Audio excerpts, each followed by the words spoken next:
આપ સર્વનું સ્વાગત છે. મોઢેરા ગયા હતા તો આપણે મોઢેરા ખાંભેલી મોઢેરા ગયા તો વચ્ચે શું રમ્યા હતા?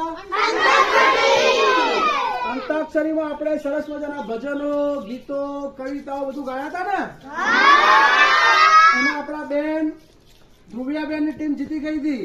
તો ધ્રુવિયાબેન ની ટીમ જીતી ગઈ હોય ત્યારે આપણે એમને કઈ ઇનામ તો આપવું પડે ને.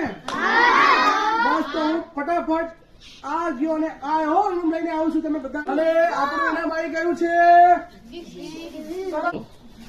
આ વિક્ષની ગોળી નથી પણ એના જેવી તુલસી માં કહેવાય ને, તુલસી માતા. એ તુલસી માતા જો પેક છે ડબ્બુ જોઈ લેજો, એકદમ સીલબંધ. તો તુલસી માતાના પત્તા અને ગોળ આ બંને ખાઈ તો આપણું આરોગ્ય જળવાય, આપણને કફ હોય, શરદી થઈ તો બધું મટી જાય. તો આખો ડબ્બો આપણે આપી દઈશું ગિફ્ટની અંદર એમની ટીમને. બરાબર, ધ્રુવિયાબેનની ટીમને આપીએ છીએ અને ધ્રુવિયાબેન ડબ્બો ખોલી અને બધાના એક ચોકલેટ આપી દેશે.